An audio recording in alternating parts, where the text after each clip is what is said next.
سورہ یاسین کا ابتدائیہ دیکھیے، جب حبیب النجار نے آ کے ان 2 فرستادگان کے لیے کہا تھا کہ یہ اللہ کے فرستادہ ہیں اور تم سے مانگتے کچھ نہیں ہیں اور تم ان کو قتل کے در پہ ہو گئے ہو، لیکن انہوں نے حبیب نجار کو بھی دھر لیا، اور پھر نتیجہ کیا ہوا کہ ان کو بھی شہید کر دیا، اور جو فرستادگان الہی آئے تھے، پیغمبر آئے تھے، ان کو بھی شہید کر دیا۔ اور سورہ یاسین میں وہ سارا واقعہ موجود ہے، اور وہاں پڑھیے اللہ نے جو ان کے اوپر عذاب نازل کیا۔ ایک تو وہ چیخ تھی جس نے ان کو آ لیا، اور پھر وہ جو ہے وہ اپنے گھروں میں گرے پڑے ہو گئے، اور دوسرا جو عذاب اللہ تعالیٰ نے دیا اس قوم کو، اللہ تعالیٰ نے فرمایا پھر ہم نے ان کی طرف کوئی ہادی بھیجا نہیں۔ ذرا غور کیجئے، یہ باریک عذاب ہے، یہ معنوی عذاب ہے۔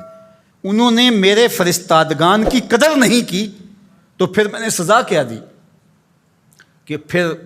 ان کی طرف میں نے کوئی ہادی نہیں بھیجا، رہنما نہیں بھیجا جو ان کی رہنمائی کر سکے، ان کو بلائے، ان کو پھر اندھیروں میں بھٹکنے کے لیے چھوڑ دیا گیا۔ تو یہ بات ذہن میں رکھیے گا، جب قومیں تشدد، ناقدری، اچھے لوگوں کو نظر انداز کرنے کا مزاج پیدا کرتی ہیں،